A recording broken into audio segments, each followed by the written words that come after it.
Welcome back to another episode of the Outsider Sports Baseball Podcast. Corey, Jason, John, Pauline, Dylan, Mel.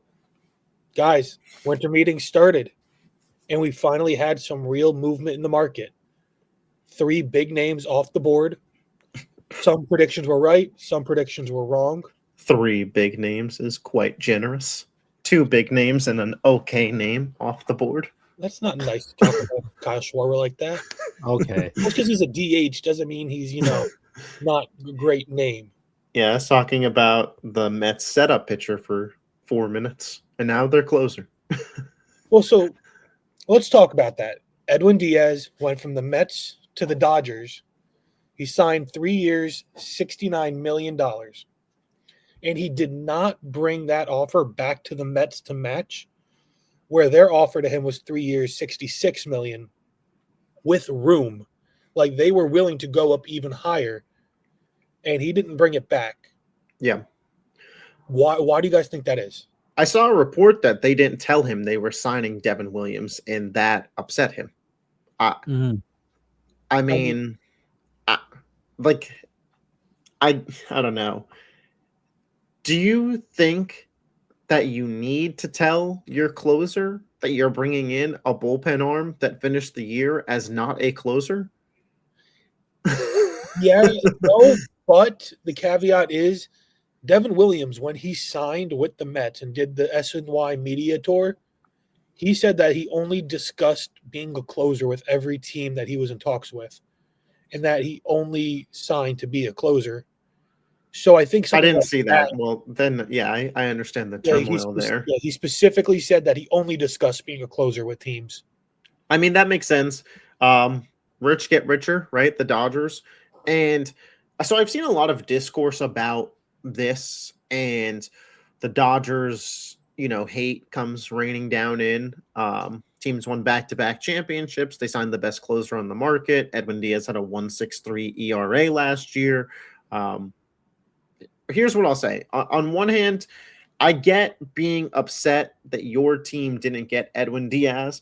However, Edwin Diaz wasn't out of anybody's price range. Anybody, if they wanted to, could have given Edwin Diaz this contract.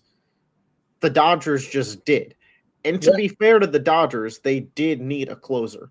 The point of the Dodgers that maybe not even hate, but should frustrate you if you're a fan of basically any other team, is the fact that last offseason they could give Tanner Scott $80 million, him not perform, and them just eat that, and then go do it again this offseason. The fact that they have unlimited resources. But this particular signing, it doesn't move me, to be honest. Because what does this mean for their three-peat chances?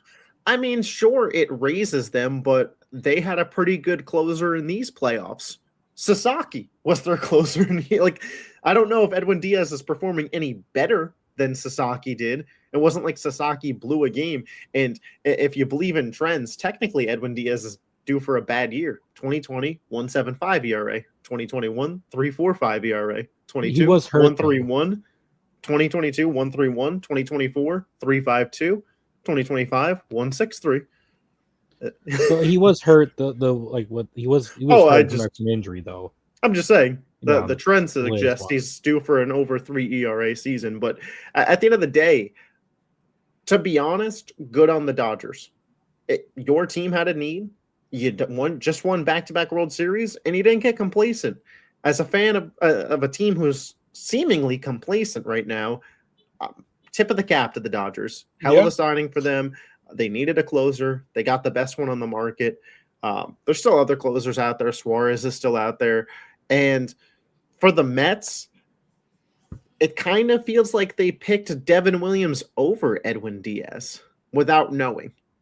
Yes, and I want to talk about Devin Williams a little bit more in a second, but with the Dodgers, do we think that this is going to be the end of their offseason, the last major move they make?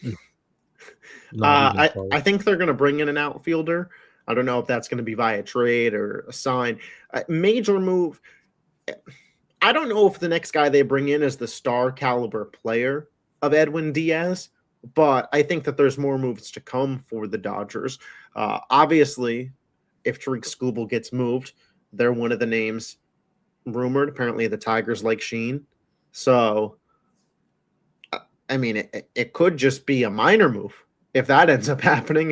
You never know with the Dodgers. They're kind of in the mix for everybody. If the Dodgers end this offseason with adding in Edwin Diaz, Kyle Tucker, and Tariq Skubal, what's he then? The third most impactful free agent Yeah, but that's an offseason. Like when you're doing your MLB The Show franchise and you're texting me, I made this move and that move. Yeah, that's what this seems like the Dodgers are doing. Yeah, the Dodgers are playing with video game level money. So, but other teams are too. I mean, like you look at the Mets. I mean, Phillies, Yankees. I mean, they can spend money too if they want to. There's teams spending money. Well, there's plenty of teams. I want to be clear here. There's plenty of teams that aren't even just high market teams that could spend money. If you look at baseball owners, and shout out to Peter Appel, Just Baseball podcast, he brought this up. If you look at who has what kind of money in terms of wealthiest, Steve Cohen, obviously, $21.3 billion. The Rogers Communications, the Toronto Blue Jays, $19.3 billion. The Ilitch family that owns the Tigers, $6.9 billion. They got they could pay Tariq Skubal. The ownership family that owns the Tigers is worth $7 billion. The Nationals family that owns them, 6.7. Then the Dodgers, 6.2. Boston, 5.2. Giants, 5.2. Angels, 5.1. Cubs, 4.5. Orioles, 4.5.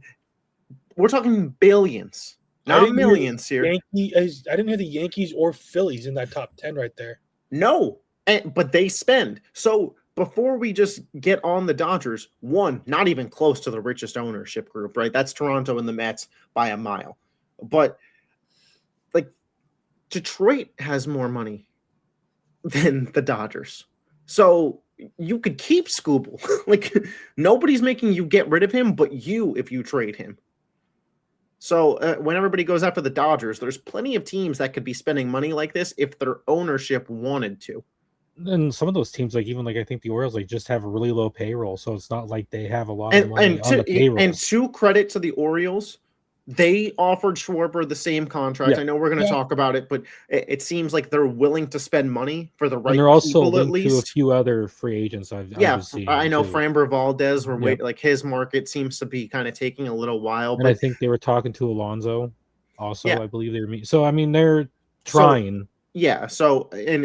Credit to them, and we'll see how some of these other Blue Jays obviously have been super active. You can't be hating on the Blue Jays. They paid Cease a ton of money. They went out and got a pitcher. Closer isn't necessarily at the top of their list, although maybe it should be in my opinion, but another conversation for another day. But on the Dodgers spending, I don't think that it's impossible for other teams to keep pace with them. Yes, the Dodgers have a massive advantage being a West Coast brand when it comes to international, specifically Japanese players. But again, teams like the Giants and Angels that have a ton of money are on the West Coast as well, and they could use their resources. It's a disadvantage to East Coast teams, but there's also, I'm sure, players in Major League Baseball that would prefer to live on the East Coast as well. So, I wasn't expecting to go on some tangent defending the Dodgers to open up the podcast, and I don't know how that's going to go over with baseball fans, but that's just the reality of what it is. Now, I do want to congratulate John for getting the Edwin Diaz prediction right. I think I got Devin. I think I got. You also got Devin Williams correct, and to me and Dylan's credit, we get partial because we had him flipped. So we can't just give yourself partial. Well, come on, we both had the Mets and Dodgers getting a closer, and we just flipped the teams. I guess it just goes to say that we knew who was going to be spending. We knew the teams who were going after the closers. Yeah, right. So just because you picked the Dodgers closer and the Mets closer right, and me and Dylan had them flipped. We could have picked anybody. We could pick the Diamondbacks. We could have picked the Twins. But no, we got the teams right, just the wrong order. Real tough. I mean, it wasn't hard. predicting then, the Dodgers were going to go after Diaz. I mean, I feel like that. I mean, any big Well, free as agent, I say think as soon as Dodgers. we all saw like the Devin Williams signing, the writing was Yeah. on the wall, and who knows, man, maybe Diaz was going to leave the Mets anyways, and the Mets kind of knew it, but they had to save face for their fans and put an offer out there, but they knew he wanted to go to LA. That's also very possible.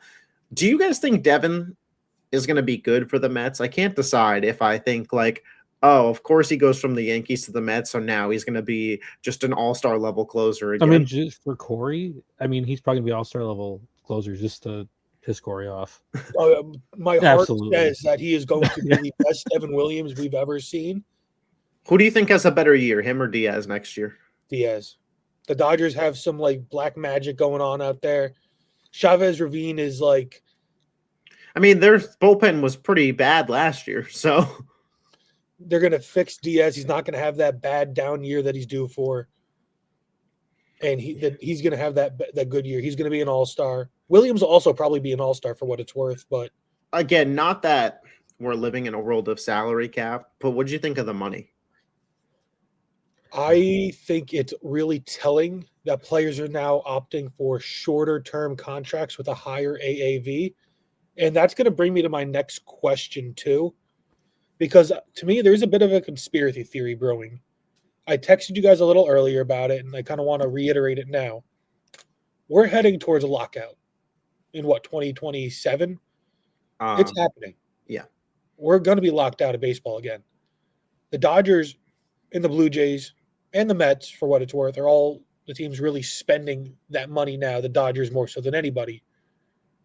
The owners are desperate for a salary cap, and they hear the fan base. The fan bases are now pushing for it, and that's casuals being kind of dumb, in my not so humble opinion, because I think a salary cap will kill the sport. But before, not even getting on that tangent, the Dodgers are spending that money. They're going to almost force the owners to bring in that salary cap. Who knows in these discussions if the Dodgers will then get grandfathered in with this large payroll that'll be allowed to exceed the salary cap, and they'll just have X amount of years to, get it back under. Why not spend the money now, win now, and then have that larger payroll for when there is a salary cap that you can just win now, win then too, and then force that salary cap that every owner wants. I'm not necessarily for a salary cap, but if it comes with a salary floor, I'll take it. I would rather no salary floor and no salary cap.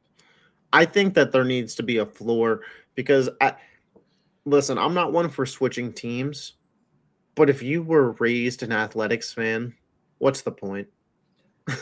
Like I'm like, there's plenty of teams, and it doesn't have to be the Athletics, but there's plenty of teams. Tampa Bay Rays, you know that they're never going to spend a certain amount of money. You know that certain teams are in this for profit, and they don't care about the product they put out to their fans. And a floor would make sure that we have, it should, in theory, make sure we have a whole league of owners that care about winning. And I believe that naturally would shift certain things. It's similar like college football. Everybody thought NIL. Oh, now we're just like, the top of the top. That's all it's going to be. But then you got these teams like Indiana and Vanderbilt that could spend their money wisely and bring in these high-level quarterback prospects. And we almost have more parity now than ever in college football. I think a salary floor in the MLB would create the same thing because you'd have sports teams have put offering that into practice, a salary floor. Well, I mean, I don't think that there's a sport that compares to baseball with the number of differences of owners that care from the top to the bottom about winning. I mean, you go to the top of the top, and again, like we just talked about the Dodgers, they just won back-to-back, and they're one of the first teams to make a major move in free agency. And then you have teams like the Pirates that just put out fake offers to try and get their fan base to shut up. That's exactly what that was. Yeah, why is every Pirates offer leaked? Do the math. They just want you to think that they're trying. They just like, we're going to pay players. And then when it comes to pay schemes, they're going to be like, nope. Yeah, so it's just, again, a floor is weird, but in a sport that has no cap, there should be a minimum requirement to play. Well, it's just the fact that there's so many owners, like you said, in this It's sport like compared to others. They don't try. I mean, you look at NFL. Even like the worst teams in the NFL, they try to get better. it's like a fantasy football league that has no buyout, like no payout. If somebody starts the year 0-4, they just quit trying. Because what's That's the a point? fair comparison. Yeah. That's exactly what happens in baseball. So you need to have some stake in the game. If you make these teams all have at least 150, 250 million dollars invested in the team, they'll care more about what they're doing, because winning results in you getting your money back.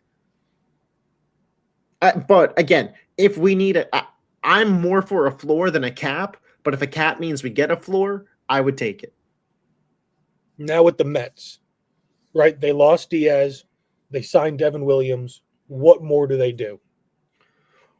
Well, we've had some disagreements here, me and you. I don't know exactly where John falls on this. They need a corner infielder. I think Vientos could play third or first. So they need to either bring back Pete Alonso. I know, Corey, that's where you land. Yep. I would be more focused on an Alex Bregman if I was them.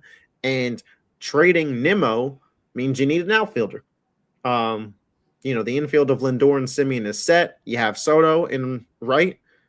You need another outfielder, preferably one that can play left. But, whether that's trading for a Steven Kwan from the Guardians, or that's making a push for Tucker or Bellinger, or some other option, that's where they have to go. The Mets also need starting pitching.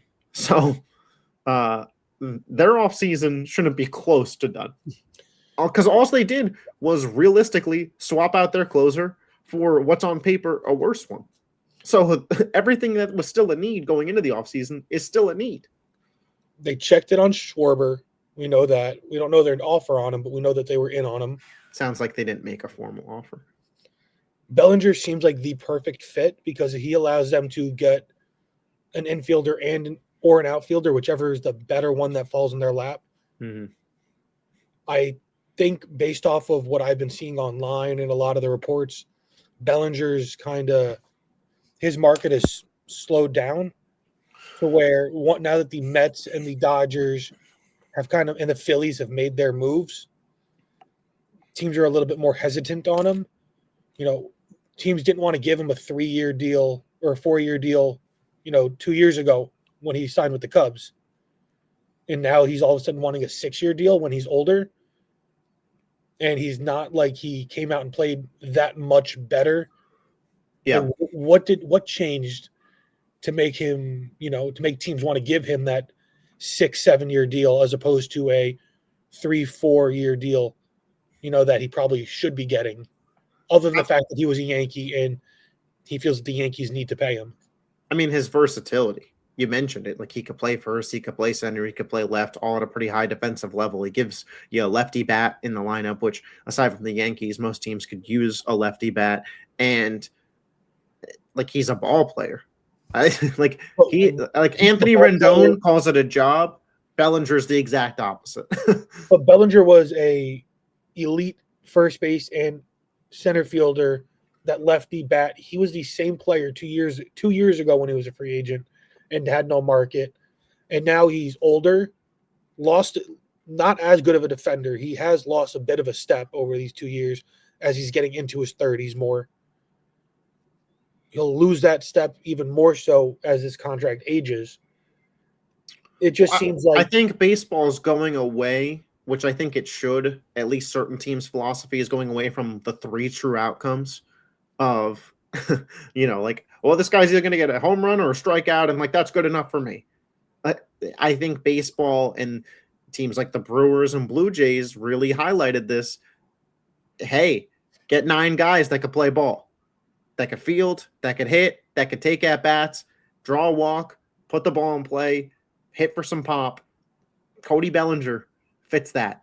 He is kind of he's not excellent at anything, but he's good to great at everything. And perfect for top of the lineup or middle of the lineup, depending on your construction. And I also think this free agency class, isn't stacked, which helps Bellinger. Right. Because if you don't get Tucker and you're looking to compete, Bellinger is a really solid. I mean, what was it? Boris put out his poem about Cody Bellinger, Yeah. where basically he said every team under the sun was into him. He had the Angels in there. I thought that was hilarious. I was like, Boris what are we is doing? Boris. Yeah, and to his credit, he gets guys paid. Listen, I think there's going to be a lot of teams interested in Bellinger.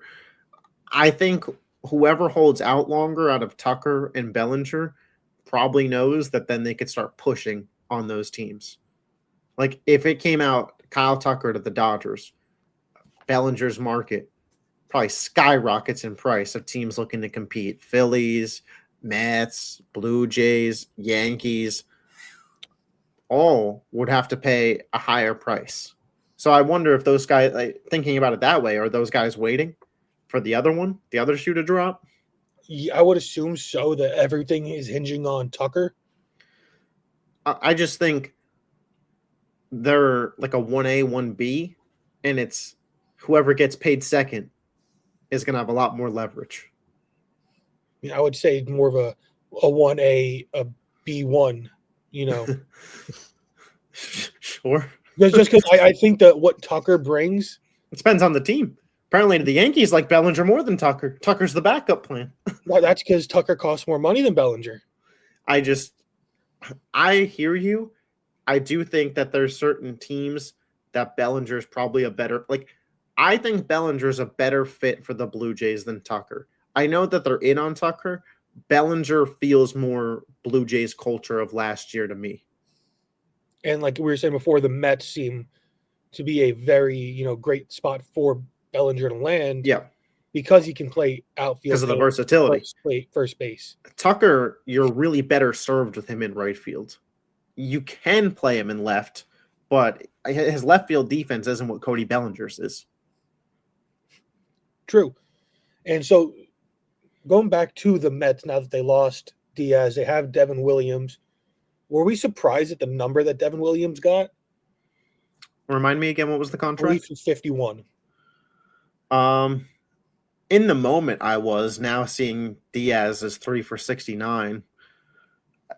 It doesn't feel like a terrible contract. I mean, Williams had a bad year, but we've also seen Williams be one of the best closers in the sport. So if you're getting him for a $20 million virtually discount compared to Diaz, the Mets could end up looking savvy here. Or, why the hell did you let Edwin Diaz walk out the door for this guy? I think it's going to be somewhere in the middle. I think we're going to look back and the Mets probably should have paid Diaz, but it's fine that they didn't. Yeah. And, that Williams Mets got better hope that, because their fan base isn't going to be happy. I mean, you let Alonso It's already go, not happy. No, Well, hey, they didn't let Alonso go yet. It doesn't look very good on the Alonso front, I would say. I mean, I still think he's going to Boston. There's a lot of rumors of a falling out with the organization. Him and Cohen don't really see eye to eye on things. A lot of unsubstantiated rumors. But now going to the Phillies side of things, because Kyle Schwarber is back in the city of brotherly love. John, are you happy? Do you like the contract? 5 for 150? Honestly, it's a lot less than I thought they were to have to pay him. How old? For some reason, I thought he was gonna get I thought it was gonna be around 200 million or like 5 for 200 for some reason. But I think it's 5 for 150. 32 through age 37, DH as it is. Just the fact that contracts have been so inflated these past these past few years, I'm I can definitely see him pulling in 200 million. Word it this way. $30 million a year for a guy who just finished second in MVP voting. Not that bad. Let's all give ourselves a pat in the back, though, for all picking the right team, getting Kyle Schwarber. Yeah, we got that one. That was right. When I saw the teams that at least sent formal offers, I was the Pirates. The Pirates, crazy. The Reds, and the Orioles. It was ew. It was the Orioles matched it 5 for 150. The Pirates offered 4 for 125. The Reds offered 5 for 125. And then Boston and the Mets were in on him, but never really made an official offer. Yeah, the reports where the Reds are basically out on everybody else now too because they just thought Schwarber would sell jerseys. This is what I'm talking about with these. Well, he's from there. groups. Like, I think they just thought they'd take But a it's shot. these ownership groups that are the problem. So what does it tell us that we're hearing about those teams, whether it's the Orioles, Pirates, Reds, that are, we're hearing their offers for what this Kyle Schwarber? It tells me that teams didn't really have a high value on a guy that can't play in the outfield and has to eat up a DH spot. But also, because I'm very doubles, I don't know how I feel about this because, and neither does Philadelphia Twitter, by the way, because I saw some Philadelphia Twitter being like, this is terrible, and some Philadelphia Twitter being like, we got our big poppy. So,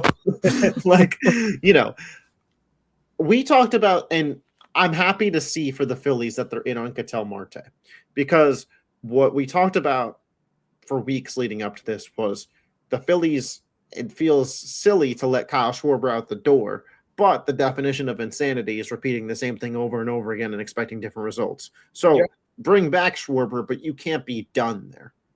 And if bringing back Schwarber was going to make it so you couldn't change things up and maybe bring in a better outfielder and bring back Ranger and add to the bullpen, if you were going to have to eat up too much money in the Schwarber contract, it was better to let him go.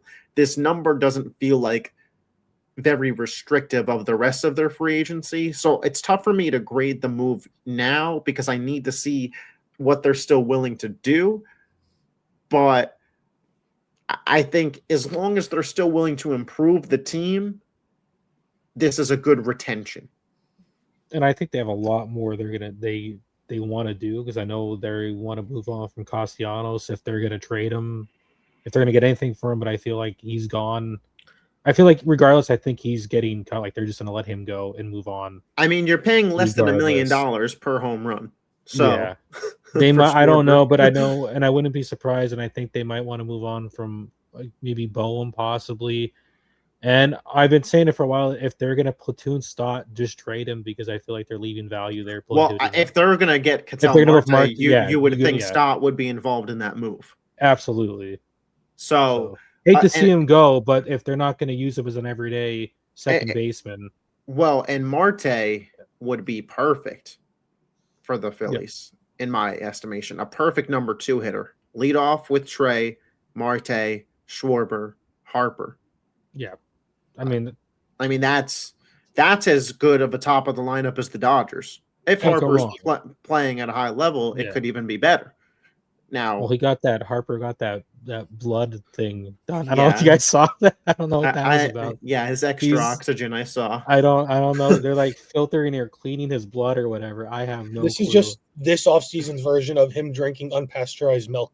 Yeah, he's an interesting cat, I'll tell you that. But yeah, again, I am happy for Phillies fans, especially once you started seeing reports of the Mets checking in on him. I was talking to my roommate because he's a Phillies fan, and I was like, how'd you feel watching Schwarber in a Mets uniform hitting home runs? And he was like, I'd be sick to my stomach. And I was like, all right, guess they got to pay him. Can't have the fan base being sick to their stomach. Yeah. And again, it's not like of all the Phillies that regressed, he wasn't one of them. No. How do we think this contract's going to age over the 5 years? I think fine. It's fine. But again, it's through 37. Listen, I'm not saying he's going to hit 50 bombs a year through 37, but probably 30 a year. So, and his average has gone up too. His average is starting to go up more. Too. And again, in 5 years, is $30 million going to be an expensive contract, or are we going to look at that and be like, wow, what a deal? He's got 340 career home runs right now. We could be sitting at 500, let's say, sometime during this, contract. Could we be seeing a Hall of Famer in Kyle Schwarber? I mean, you get to 500, to me, you're in the Hall. He only needs to average like 32 home runs a season over that 5-year contract. And that's really doable. And the fact that he doesn't play the field, he's at way less injury risk. Yeah. Like, that's what you worry about derailing at this point. Like, look at Stan. I mean, but he's just a DH too. But you talk about, oh, if he was healthy, how many home runs would he hit? Yeah, well, if the sky was purple, it'd be purple, right? Yeah. But I do like the contract for Schwarber. Yeah, I'm a fan as well. Yeah. I just hope that long term it works out for them because he means a lot to that city. And just as a player, he's really fun to watch. And just seeing how he went from a catcher with the Cubs, coming back on that World Series run in 2016, to the whole Kyle from Waltham in Boston, to now being a household name and being that premier power hitter. It's been kind of a fun journey to watch him go through. Yeah, and I defended the Dodgers earlier, but somebody's got to compete with them in the NL. Yeah. So hopefully Philadelphia. Now, moving on to the other moves that were made, right? We had Boston make a trade. We had Boston trade away Vaughn Grisham, who they got in the Chris Sale trade, and they got Isaiah Jackson. Now, it's a minor move, but it's just interesting how they traded Vaughn Grisham to the Angels. This was who they got for Chris Sale. Now, revisiting that trade a little bit, was that a bit just a money dump? Because he was a Cy Young pitcher now with the Braves. I mean, if you didn't get Crochet, you probably look at that move a lot less fondly. But I don't know. It feels like a money dump. It feels like you were like, yeah, let's clear up the money from Sale. That way we can get Crochet. Yeah, especially is And pay him. Crochet younger than Sale? Yeah, so it might have just been like a money dump, maybe saying that they thought Sale was coming to the little bit to the end there. It's just that now two of the And he gets hurt a lot. The Sox have made the Mookie Betts trade and the Chris Sale trade. They've gotten really nothing out of both of those trades. Well, the Mookie one is just a disaster compared to the Sale one because Mookie's still playing at a high level, and that trade happened long before the Sale deal. Chris Sale had a really good one season for the Braves, but the Red Sox have never really gotten a Mookie Betts face of the franchise player back since. They've upgraded from Sale to Crochet. Now, Steven Matz signed with Tampa, 2 years, $15 million. This is Tampa's, hey, we're trying, see? We exist. Yeah, we're going to get rid of Brandon Lau, but don't worry about that. We do have a pretty big trade involving the Mariners and the Nationals. Mariners' top prospect, Harry Ford, MLB's number 42 prospect, goes to the Nationals, in addition to a right-hander, Isaac Lyons, I should say, and then Seattle. They get lefty reliever Jose Ferrer, who has, insane stuff. This is a move. They wanted a hard-throwing lefty reliever to complement that bullpen. Yeah, they got their guy. But now you get rid of a great prospect in Harry Ford, and now you're empty behind Cal Raleigh. And catchers, they don't last too long behind the plate, especially 29 is Cal Raleigh. So how many more years does he really have as a full-time, catcher, somebody who's not going to need to DH at least 25% of the time? I don't know. His legs, especially for the postseason. A platoon catcher feels easy to get, and I want to compliment the Mariners because this does feel like a move of let's compete. I do like the move. I agree with you. And while obviously it costs a price to compete, you don't know what that prospect's going to turn into. And being a fan of a team that consistently holds on to prospects and is like, no, this guy is the next great stud, and then they're not. Good on the Mariners for cashing in on a player that wasn't going to help them in the next 2 years, probably, in which their window is, as their MVP caliber player is in his prime. Obviously, J-Rod is entering his prime. They have the pitching staff now. So good on them. I'm interested to see what they do with the rest of this offseason because obviously Suarez is a free agent. They brought back Naylor. What's their plan at third base? Are they going to be in on Bregman? Are they like a surprise team to keep an eye out for? So we'll see there. But it feels like the Mariners are telling us they're buyers this free agency because they want to compete. I think you're absolutely right. And I think this is a contender type of move. And this is really them announcing, like, hey, we're here. You know, we weren't just a one-year wonder. We expect to be back and expect to go further. The next one up, we had another trade. Boston traded away the password, Josh Nixon Garcia, MLB's number 85 prospect, and right-handed pitcher Jesus Travieso over to the Pirates. Now Boston got Johan Oviedo, the righty, lefty Tyler Samarejo, and catcher Adonis Guzman. I like Oviedo, but I've been hearing Josh Nixon talked up so much as a great. They just got too many young guys, Boston. I know, but they gotta cash in on some of these and either make, like we were talking about them. Ketel Marte would be a massive get for them. Pete Alonso to bring in. You have to mix some of these young guys in with vets to be able to produce right now. It feels like that's like they got Sonny Gray. If you bring in Alonso or bring back Bregman, you make another move. Like Boston is 2 moves away from probably once again being my World Series pick at the AL. Which would be really funny because I see an alternate parallel to another sport right now. Take you guys back to the 1990s and the Buffalo Bills. The Bills went to 4 Super Bowls in a row and lost all 4 to the NFC East. The Giants, Washington, and the Cowboys. Yeah. Dodgers. You were going with this. The Dodgers are going to pull the reverse. 4 World Series in a row. They're going to win all 4, and they're going to knock out a team from the AL East every year in that span. You're not convincing me the Orioles or Rays are making the World Series in 2 years. Sorry, John. It doesn't have to. It's going to be Boston the next 2 because you started off with the New York team. You know, then it was the Blue Jays who can parallel Washington, and then the Cowboys were the last 2, so it'll just be Boston on repeat. You just said Boston was, 2 moves away from being your World Series. Write this down. Make a note of this.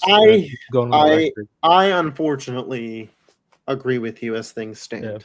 Yeah. It's very possible. Unfortunately, like I said, I unfortunately agree with you as things currently stand. I wonder what odds I'd get on a parlay with that. Not very great. The Dodgers are only plus 340 to repeat. No, but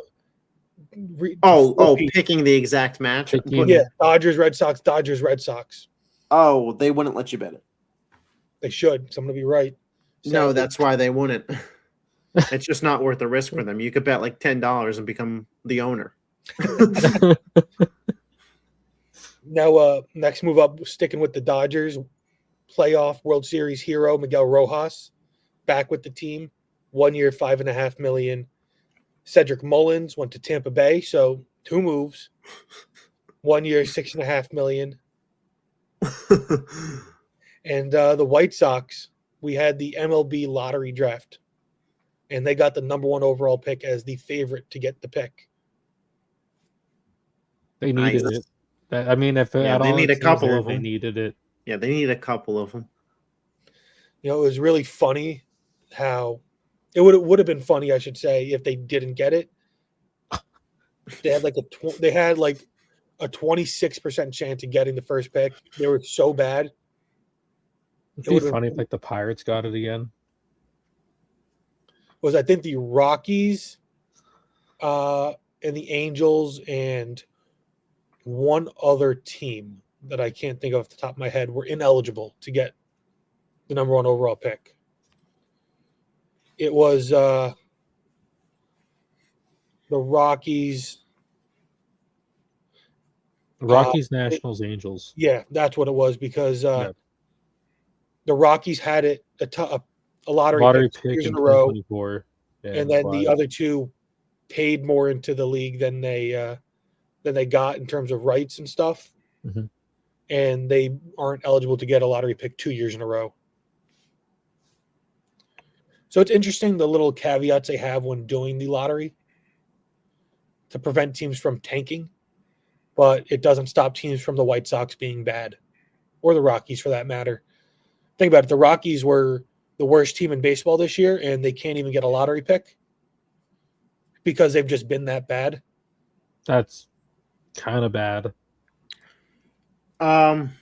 David Pingalori. How much stock do we put in him as a reporter? Granted know that I who he haven't heard his is. name before this second, not much. 12,500 followers on Twitter. An LA-based reporter. Just throwing it out there. Okay. Okay. Tariq Skubal update. Oh, guys. I'm hearing the Skubal deal is essentially in place. The pieces are agreed to, the framework is done. What's holding up now is the long-term extension and ownership approval in Detroit. The Tigers won't greenlight it without the owner's sign-off, and the Dodgers won't ship out that kind of haul without a long-term commitment from Skubal. That's the final hurdle. That'd be crazy. Again, winter meetings create a lot of interesting reporting, but the post has 279,000 views. So I'm going to say it's not true because you don't really see too many sign and trades in baseball. It's just not common. well, I don't know what the haul is, but I'd imagine if you're trading for Tariq Skubal and you're under the impression a lockout's coming, maybe that would be a little bit more of, hey, we need to sign you now because if not, Right. we're not going to get to keep you. I meant more on Scubal's end Yeah, I mean, because he's a free agent next year. Next year's not the lockout year anyway. And so signing, I know it's the Dodgers, but that would still limit your money making ability unless you're not thinking that you're going to, win a third Cy Young in a row, and that's going to drastically impact your, ability. I mean, if he goes to the NL, maybe he won't. Skiing's better? Question mark. Possibly, yeah. There's a wide open path for Crochet to dominate. Yeah, I mean, again, I just saw that because I've been periodically checking my phone because I have this growing anxiety that like we're gonna get something. Again, like 22 minutes ago, John Morossi tweets multiple second basemen are being discussed in trades across the industry tonight. Brennan Lau's name is a popular one. I kind of mentioned that earlier. We've seen Ketel Marte. I'm seeing reports of Corey Seager. So it feels like winter meetings are becoming more about trades than signings this year.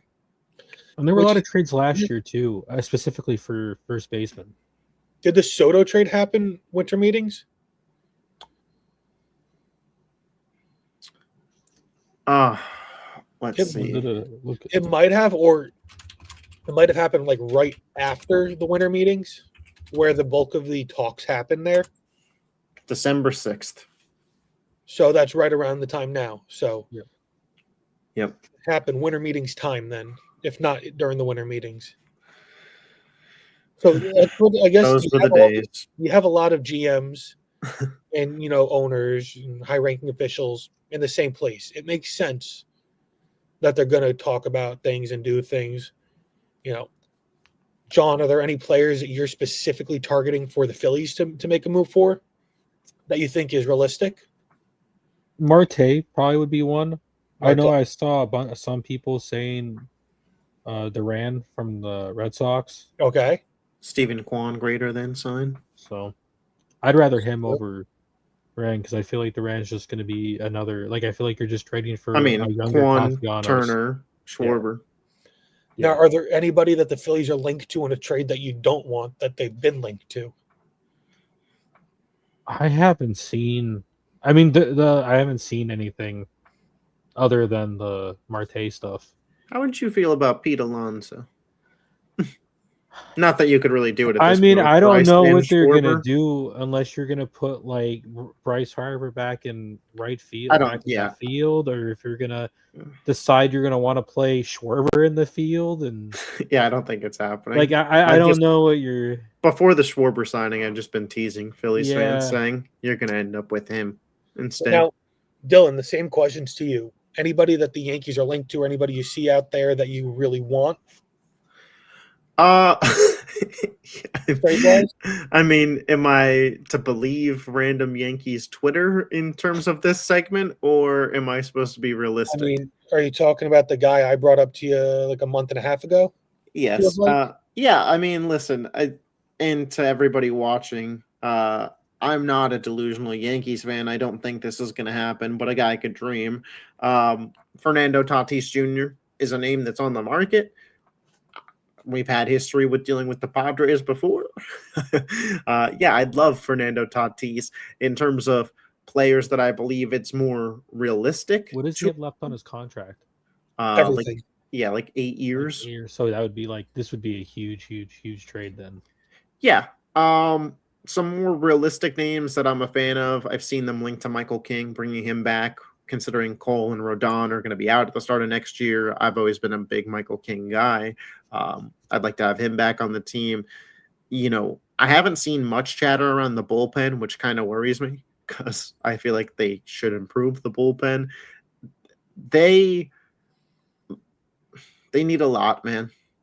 I texted you earlier today because you were saying that we should potentially go after Pete Alonso if the price is right, and I was telling you no, because I think they just need way more needs. I think Ben Rice, and by the way, based on Aaron Boone's press conference, they think Ben Rice is one of the greatest hitters in the league. So I think like they're going to want him out there every day. I'm not secure at shortstop. I'm not secure at third base. I'm not secure in left field. I'm not even really secure in center field, but if you're paying Trent Grisham $22 million a year, he's probably out there. Starting pitcher-wise, we're certainly not secure to open the year. Bullpen-wise, not secure at all. So I want them in on Tucker. I want them in on Bellinger. I want them in on Bichette. I wouldn't mind them in on Bregman, and just feel it all out, man. Now, who's connected to that you don't want? I mean, we're not really connected to anybody. That's my big problem with the team right now. A lot of Brendan Donovan. That's cool. It wouldn't move me. It's cool. Like, I'd be like, listen, Donovan's like a really solid utility player, but like, that's not enough. That'd be like if I ordered an ice cream sundae and they gave me just the cherry. Cool. That's not what I ordered. Like, but then again, but if I ordered an ice cream sundae, didn't specify that I wanted a cherry, and there was a cherry on top, I'd be happy about it. Now you'll notice that we haven't spoken much about the Yankees today, and that's because they haven't done anything. And I don't know, it's not like they're gonna do anything. It might just be Brendan Donovan. From what I've been hearing, it sounds like they're more likely to. From what I've heard, they're more likely to trade for a pitcher than sign one, which leads me to believe a Jason Dominguez trade is on the way. So another name in that line that I've been seeing today is Mackenzie Gore. I've seen Gore and I've seen Edward Cabrera on the Marlins. I would prefer Gore. Yeah. Same page. Yeah. But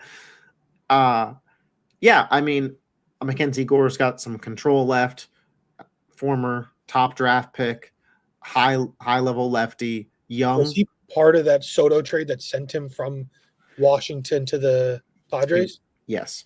And young, right? I think the Yankees need some youth, man. And that's kind of a little concern. Like, obviously, you got to play for Aaron Judge, but you look at that pitching rotation, Garrett Cole and Rodon getting up there. Fried is obviously on a long-term deal, but he's not young. I would like a Yankees future with Schlittler and Gore as pitchers, starting pitchers, to give some confidence in going forward. And obviously, again, Tatis is the dream because he's young and already a top 10 player in the sport. I just I'm hopeful that we make a move, but I don't expect it. I just feel like the word with the Yankees the last couple of years has been disappointment and underwhelming. And even with the Soto trade, I also heard though that people like Scott Boras said he's not under the impression that the Yankees have a salary cap. So I don't know he's what. not going to say that they have a salary cap. I just don't know why he'd lie about it. Why Because would he wants other teams to think that they don't, to drive prices up. I'm inclined to believe that the Yankees will spend if they feel it's actually helpful. If the Yankees, not that this is like necessarily going to happen. Again, just throwing it out there that I'm not saying it's going to happen. But if the Yankees were told by Kyle Tucker and Bo Bichette that they'd both sign, I think they'd sign them. Yes. So, again, not that I'm suggesting that they're going to get both, but I don't think, hey, they get Kyle Tucker, they're no longer interested in high-level players. It's a case-by-case basis, and Right. the cost has to work out. But if like they got Kyle Tucker and then Jorge Polanco is a free agent and somebody else offers him more than the Yankees, I wouldn't expect them to match them. Right. I'd expect them to like let that go. Right now, though, it kind of just feels like the Yankees are that meme where Squidward is looking outside the window of his house, Watching. Patrick playing outside. It Yeah, just to be watching all the other teams having fun right now. To be fair, the moves that have been made is Schwarber, where the Yankees were never going to be in on him because he can't play for them because they have Stanton. Right. And 2 closers where they have Bednar already. But they also should have tried for them. I disagree. I don't think I don't think closer should have been a priority for them with all their needs. I think they could be happy with Bednar. Our bullpen was so disappointing last year. I agree, but you watched the Dodgers last year. All they did was sign closers, and look where that got them. True. So I guess we do have, we're waiting on the shoe to drop with the Yankees. That could happen tonight, tomorrow. It could happen. It's going to happen like right after we stop recording. Yeah, no, I fully expect Dylan to see it first, call me, and we'll go over like we did the Soto and all that, where the Yankees make a move that nobody's expecting, hopefully something good. But I do want to also talk about something else that we spoke about last week. We talked about the baseball, the era committee and the Hall of Fame vote. 16 voters. You need, You need 12 votes to be in, 75%. We have one new member of the Hall of Fame, and that's Jeff Kent, a guy who in my binding ballot every year I've put on because I've said he's a Hall of Famer, most home runs among all second basemen. He wasn't in because he didn't get along with the media, but he's in now, and that's great. But he's the only one that got in. He got 14 out of the 16 votes, so 87.5%. Carlos Delgado surprisingly came in second with 9 votes, 56.3%. And then the other guys were Don Mattingly and Dale Murphy. They both got 6 votes, 37.5%. Those are the only ones north of 5 votes. Barry Bonds, Roger Clemens, Gary Sheffield, and then Fernando Valenzuela, who I thought was a shoe-in lock, all got under 5 votes. Turns out baseball players hate steroids more than baseball media. So what this means now is that those 4 guys, they're not eligible to be on the next ballot in 3 years. So that would be 2028 into 2029. They're not eligible. They would have to be on the one 3 years after that. So that would be 2031 for 2032 enshrinement. And if they fall under 5 votes again, that's it. They have no chance of ever being a Hall of Famer ever again. So at that point, you just close down the museum, give everybody their stuff back. They thank you. You have a nice day. There is no Hall of Fame. I mean, listen, shout out Jeff Kent. Deserved to be in. 1,500 RBIs, 290 career average. One of the Yankees' top 25 prospects. His son, Caden Kent. Yeah, shout out that. You can't tell the story of baseball without Clemens and without Bonds. Making them wait as long as you're making them wait. You know, Pete Alonso didn't get in his lifetime, or not Pete Alonso. What am I saying? Rose. Pete Rose. Pete Thinking about Rose. free agency, didn't get in his lifetime. Again, lifetime ban is what it is, I suppose. What are we doing? This is as petty could be. Your Hall of Fame for baseball, it is very selective, and I think that that's a fine thing. And I think like if you want to hold out Sheffield, who's a fringe guy, even though I'd have him in, so be it. Clemens and Bonds, you can't tell the story of baseball without these guys, man. What are we doing? And I hate the argument that it's a museum, you have their stuff in the museum, so you're telling that story. That's not the argument. That's not what it means when it says If I look at the Hall of Fame, I should see the most influential, best players in the history of your sport. And you could argue the very best player in the history of the sport isn't in. the guy with the most home runs, the guy with the most strikeouts, and the guys with the most hits, all not in. Like, what are we And doing? let's also be clear that steroids were not against the rules when they were supposedly have taken them. Like there was no rule that said you cannot do it. They were illegal to use as in the country, but they were not against baseball's rules. So would you have, kicked out a guy for smoking pot when it was against the law? No. No, and these guys probably. And that's what I'm saying. Is like steroids were not against baseball's rules when Bonds and Clemens supposedly did it. When A-Rod and Manny Ramirez, when they did it, yes. But when Bonds and Clemens and Sheffield, who was denied it up and down, Pettit, when all these guys did it, it was not against the rules, and baseball knew that they were doing it. You have Bud Selig in the Hall of Fame who turned a blind eye to these guys doing it because he knew it was saving the sport. The summer of Sosa and McGuire brought baseball back from the brink. And baseball owes it to these guys to put them in the Hall of Fame. And anybody who says otherwise is kidding themselves because baseball was dying. And listen, if you want to hold out Manny and A-Rod for breaking the rules knowingly, I get it. But like you said, this wasn't an established rule.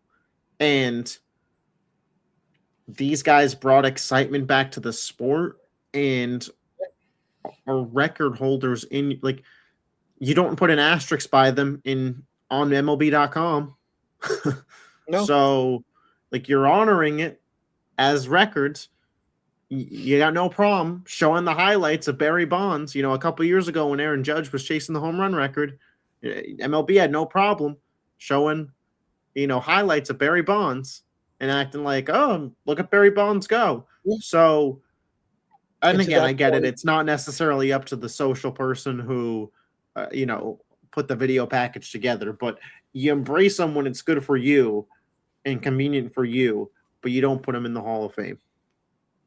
And even on the A-Rod and Manny front, you still count their stats.